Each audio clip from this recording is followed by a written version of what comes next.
So, what are some of the stereotypes you've heard people say about Muslims? Muslims are terrorists. Muslim women are oppressed. You know, go back home. You're a foreigner. Not all Muslims are terrorists, but all terrorists are Muslim. Muslims are un-American. They're all Arab. The Quran teaches hate. Such stereotypes are widespread, but are they true? In recent years, there have been dozens of polls conducted worldwide and right here in the United States. American Muslims are an integral part of our society. You see Muslims in media, in comedy, in acting, in medicine, law, engineering, business. They're engaged in politics. They're engaged in starting their own organizations that are benefiting the community. So Muslim Americans are really tapped into almost every sector imaginable. They're job creators. 24% have started their own companies. American Muslims are largely middle class and mainstream. American Muslims are like other Americans, with comparable percentages watching entertainment television, following professional or college sports, and recycling household materials. The U.S. government estimates the American Muslim population at around 7 million. There are Muslims who have immigrated from literally every other part of the earth. It would be impossible to talk about Muslims in America without talking about African Americans. So you have an extremely diverse pool of ethnic and national diversity. They are as likely as the average American to attend a religious service, as likely to say that religion is important to them. They're actually slightly more likely to believe that people of other faiths have a chance at salvation. According to Gallup research, American Muslims are the most likely faith community to condemn attacks on civilians. They're also the least likely faith community to sympathize or say that it's ever justified to attack, deliberately killing civilians. Now, that's the reality of American Muslims. Unfortunately, the perception among many in the public is totally different. Only 27% of Americans polled have a favorable view of Islam. Some might say that the reason for this is obvious. But is it? Most Muslims reject violence, but that's not what the West media focuses on. So you can have hundreds of Muslim leaders denouncing violence, and that will never make it to the newspapers or on TV or anywhere. Certainly it's a fact that there are some Muslims out there who want to do harm to others, but I've seen nothing to suggest that Muslims as a community or Islam as a religion is more likely to lead to people to violence. Terrorism in America is sort of almost a melting pot. There are a lot of different types of motivations that drive terrorist attacks in the United States.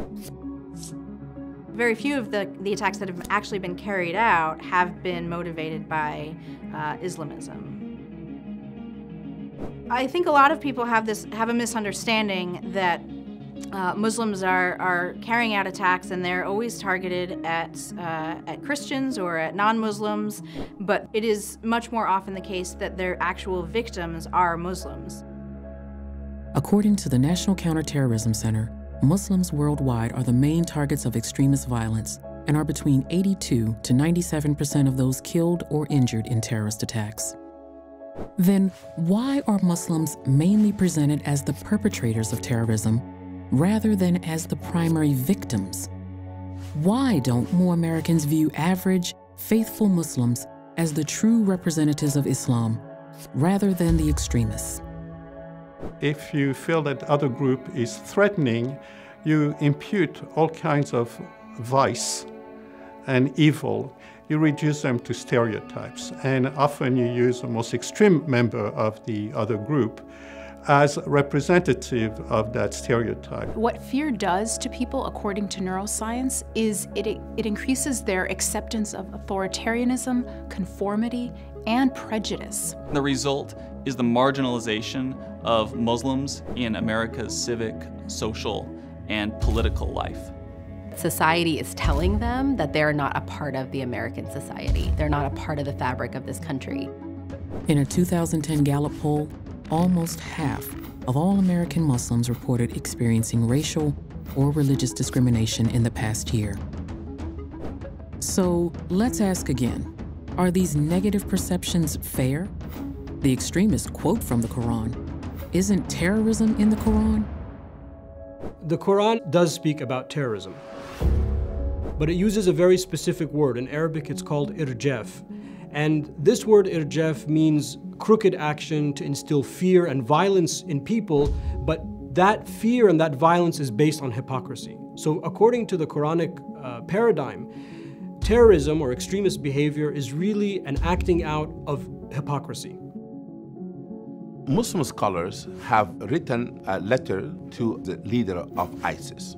We are appealing to him by using Islamic knowledge and Islamic teaching to say, this is not what Islam is all about. What he is teaching does not represent the teaching of the Holy Quran. The Holy Quran says that whoever take a life of innocent person as if have taken the life of all humanity, and whoever save one life as if have saved the life of all humanity. The Quran clearly says there is no compulsion in religion. You can't force anyone to convert to your beliefs, whether they're political beliefs, economic beliefs, religious beliefs. The Quran obviously is very clear about the sanctity of life and respecting everyone's freedom to practice. Whoever wills, let them believe. Whoever wills, don't let them believe. Clear cut.